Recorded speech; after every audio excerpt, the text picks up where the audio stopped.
RPP, El Poder en Tus Manos. Nos visita José Manuel Villalobos, él es un experto obviamente en temas electorales. ¿Qué tal, José Manuel? ¿Cómo estás? Gracias, Carlos, por la visita. Gracias a ti por la invitación. Bueno, tenemos cambios fundamentales y, por ejemplo, el cierre del padrón, ¿no?, para elecciones regionales y municipales se cierra el día de mañana, tengo entendido. Sí, Carlos. Aunque creo que los trámites son hasta hoy nomás porque mañana todo va a estar paralizado por el censo. Efectivamente, el día viernes, ayer 20, se ha publicado en el Diario Oficial El Peruano la ley 30.673. Esta ley modifica diversos artículos de la ley de organizaciones políticas, la ley de elecciones municipales, regionales y la ley orgánica de elecciones, y establece un nuevo cronograma para las elecciones del próximo año. El 7 de octubre del 2018 vamos a tener elecciones municipales y regionales en todo el país, casi 2.000 distritos, provincias, donde se ha modificado todo el cronograma. Empecemos por el tema del padrón electoral. El padrón electoral es el registro donde están todos los ciudadanos habilitados para votar. Ese padrón tiene una fecha de corte, una fecha de cierre, fecha hasta la cual los ciudadanos pueden hacer los cambios de sus datos.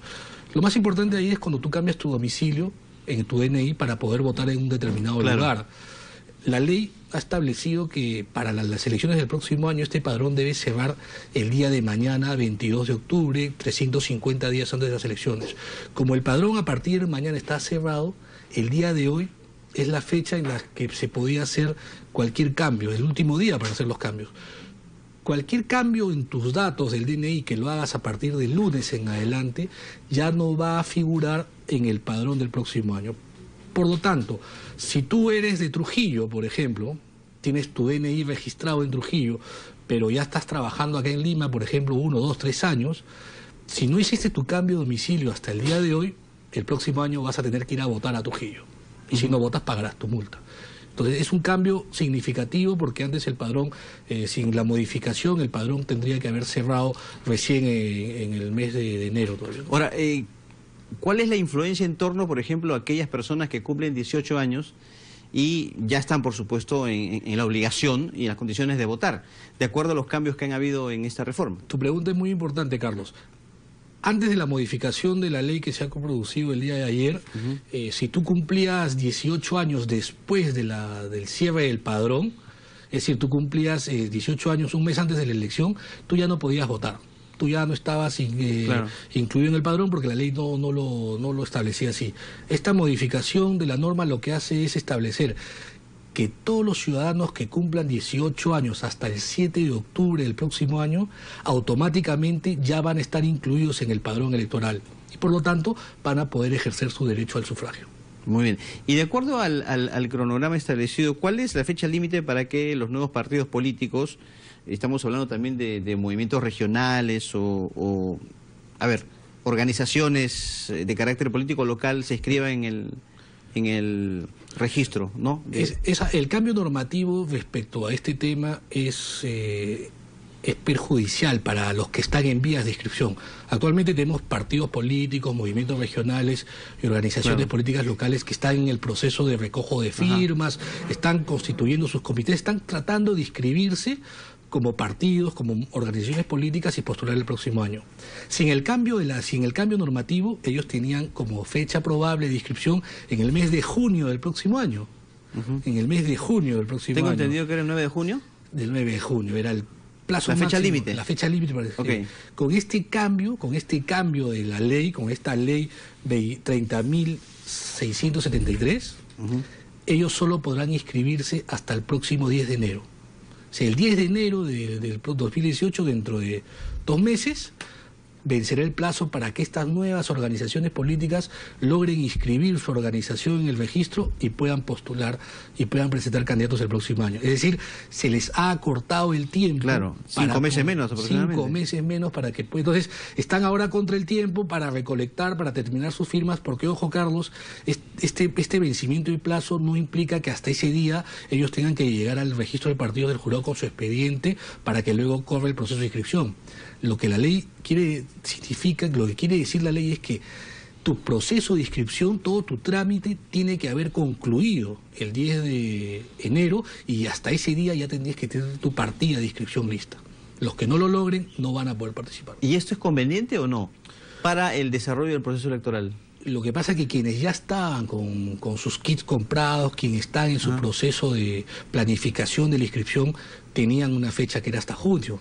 Sí. Entonces, de la noche a la mañana ha habido este cambio normativo y van a ver que el plazo se les acorta en 5 meses y por lo tanto muchos de ellos van a haber truncado su derecho a la participación política.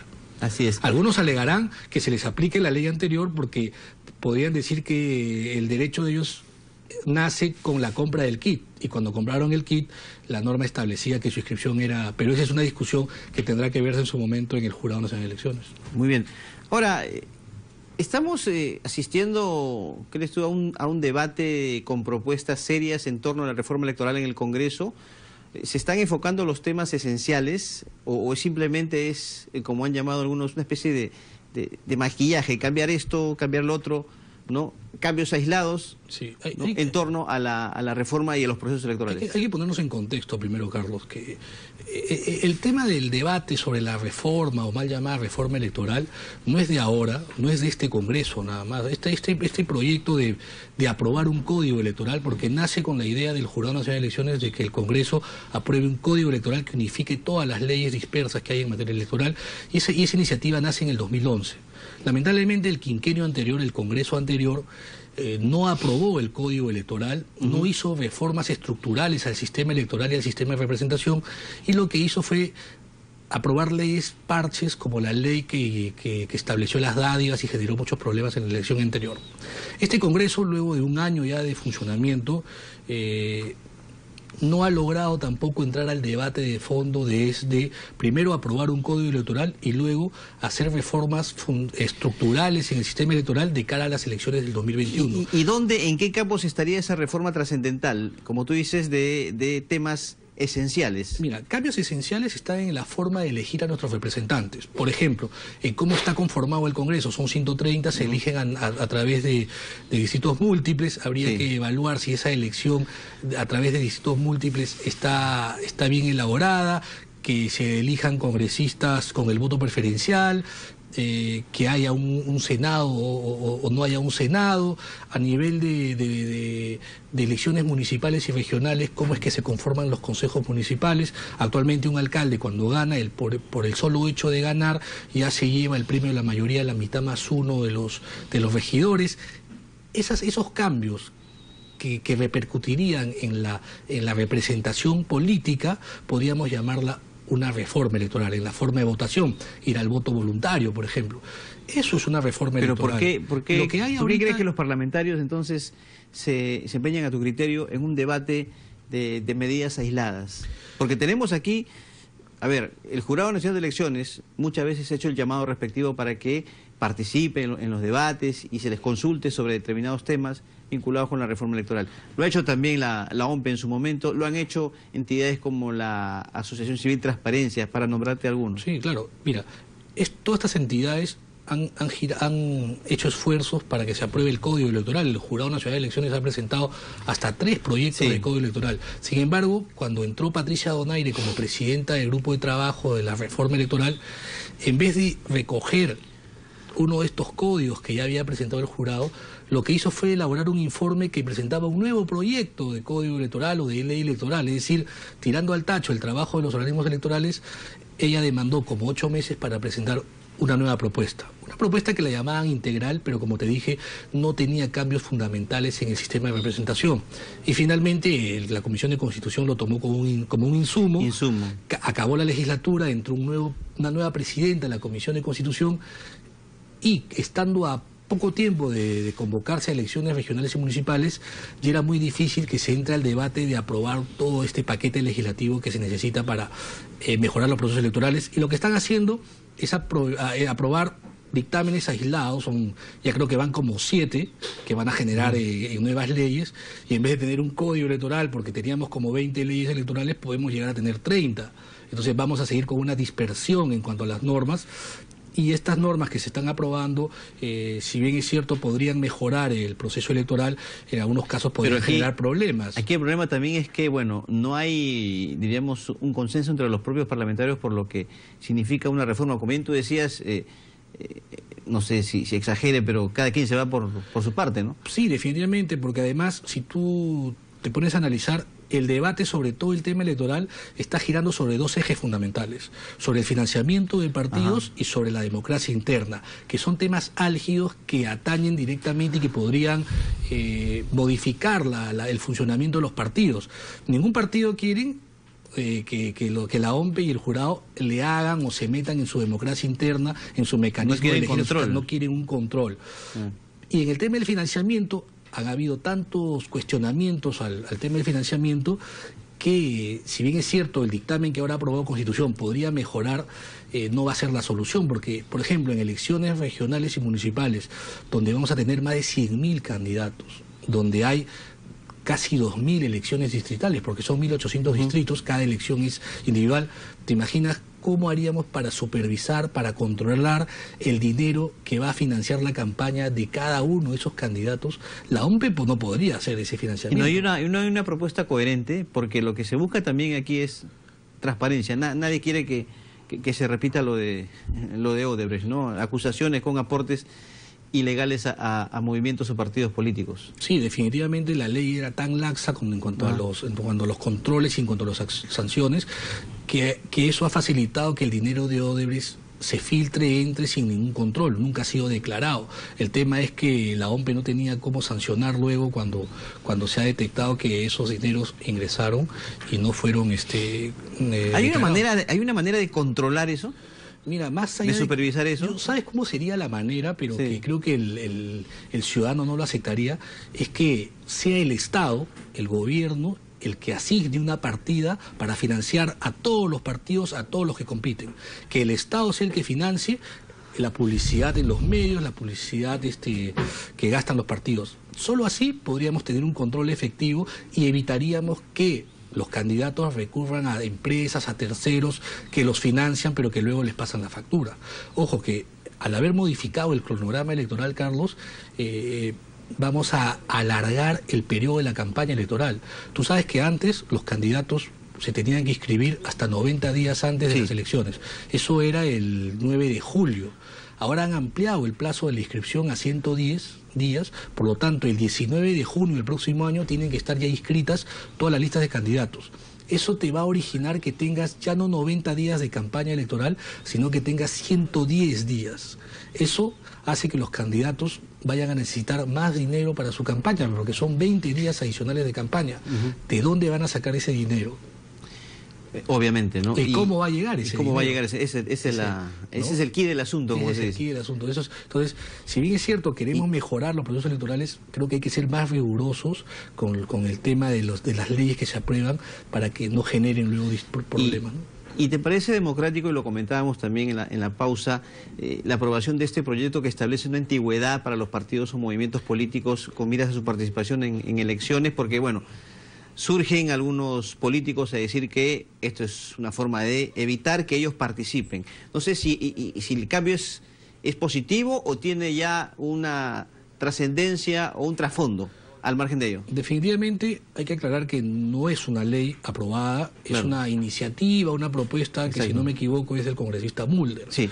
La propuesta en sí, para que los ciudadanos sepan, es que lo que él propone es que para que tú puedas postular a la presidencia de la República, tenga tu partido y tú como militante del partido una antigüedad de 3 años.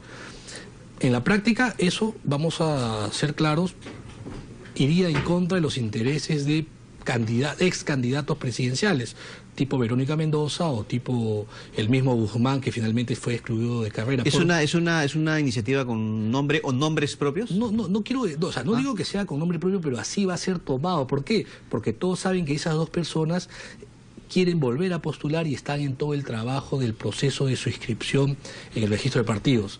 Difícil que lo logren en el corto tiempo, porque obviamente ahora hay un requisito mayor, que es el 4% de las firmas. Verónica Mendoza dice, ¿por qué tanto se ha elevado la valla del porcentaje de firmas si todos los partidos vigentes se han inscrito con 1%? Salvo el FREPAP. El FREPAP se ha inscrito con 4%. O sea, no es difícil conseguir el 4%. El FREPAP ha logrado hace poco inscribirse con 4%. Pero iba al tema de Verónica Mendoza, ¿por qué? Porque ella ahora quiere inscribir su partido, necesita el 4% de firmas, que podría aparecer como un impedimento, una valla muy alta. Pero ojo, ella cuando era congresista votó a favor de que se eleve esa valla, sin pensar que luego eso le iba a rebotar como un boomerang. Ahora, sí yo creo que poner 3 años para que se inscriban nuevos partidos y puedan postular, definitivamente, pese a que no creo que haya sido con la intención de perjudicar a esas 2 personas, va a ser visto como eso y podría limitar su derecho constitucional a ser elegidos. Claro, lo que se busca, y lo escuchábamos al congresista Mulder, es mucho más orden, mucho más transparencia o adecuación en el proceso de elección interna, tener autoridades de mayor calidad, diremos así, y no, como se le llama a estos partidos, ¿no?, vientres de alquiler, ¿no? Pero de repente el congresista Mulder va a reflexionar un poco, porque la ley que ha sido aprobada ayer ya establece que para que un partido pueda inscribirse, pueda postular en un proceso electoral, tiene que estar inscrito 270 días antes de la elección. Entonces, para postular el próximo año, los nuevos partidos deberían estar inscritos el 10 de enero. Para postular en la elección presidencial, que va a ser en abril del 2021, tendrán que estar inscritos en el año 2020. Es decir, van a tener un periodo importante de vida partidaria todavía, ¿no? Pero es un debate que se verá más adelante. Por lo menos para el tema de las elecciones regionales y municipales, ese proyecto, esa iniciativa no va a llegar, no va a regir. Ahora, ¿te parece conveniente, que es un tema que también ha sido criticado por algunas bancadas, esta semana se aprueba, ¿no?, elevar la valla de 30 a 40%, ¿no?, en el caso de elección en segunda vuelta, cuando hablamos de comicios regionales o municipales? Para elegir a gobernador regional y vicegobernador regional. Ahora, el autor de la norma manifestaba que con esto se quiere dar mayor legitimidad, ¿no?, a una autoridad elegida. Pero no hay un fundamento, no hay una evidencia que acredite que elevando la valla en la elección, en la segunda vuelta de elección regional, va a mejorar la calidad de los gobernantes. Ni siquiera pasa en la elección presidencial. Un presidente en el Perú es elegido en primera vuelta si logra más del 50% de votos. Si no lo logra, tiene que ir a una segunda elección, van las dos candidaturas más altas y gana la presidencia con 50% más 1. El presidente Kuczynski ganó con el 50% más 1 y mira, menos de un año de su elección y no tiene un alto nivel de aceptación, es decir, su legitimidad ha bajado. O anteriormente hemos visto también ganar a presidentes con, creo que no pasaban en primera vuelta del 30% y luego... Claro, entonces muy apretada los gobernadores regionales actualmente ganan en primera vuelta cuando supera su votación el 30% de los votos válidos. En el 2014 han ganado en primera vuelta, superando el 30%, 11 departamentos, 11 gobernadores regionales y 14 tuvieron que ir a una segunda elección. Si elevamos ahora el porcentaje a más de 40, Carlos, lo que va a suceder es que vamos a encarecer las elecciones, porque si solo 11 lograron el 30%, imagínate cuántos van a lograr el 40% mínimo. Podría reducirse el porcentaje de gobernadores que ganan en primera vuelta y tendríamos que ir a una segunda elección, ya no en 14, de repente en 20 gobiernos regionales. Y la elección por cada gobierno regional es cara y eso origina que se le dé más dinero a la OMPE, más dinero al jurado, contratación de más personal. Muy bien, José Manuel. Carlos, solo para ¿Cómo cerrar? No? Adelante. La modificación también trae algo importante que va a afectar la publicidad de las entidades públicas y que de rebote va a afectar la economía de los medios de comunicación. ¿Por qué lo digo? La ley establece que una vez que se convoca elecciones, el Estado está impedido de hacer publicidad, de contratar publicidad. Solo lo puede hacer por necesidad y utilidad pública.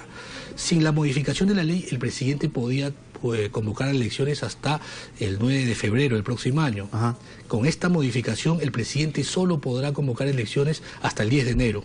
Es decir, tiene un mes menos el gobierno y en general todas las entidades del Estado para hacer su publicidad, porque luego del 10 de enero no podrán contratar publicidad con los medios, salvo cuando el jurado autorice y acrediten que es por necesidad de utilidad pública. Es decir, la publicidad del Estado se va a contraer a partir del 10 de enero. Muy bien. José Manuel, gracias por estar con nosotros en este debate interesante, por supuesto, de la reforma electoral. José Manuel Villalobos, experto en temas electorales. Hacemos una pausa, siga usted con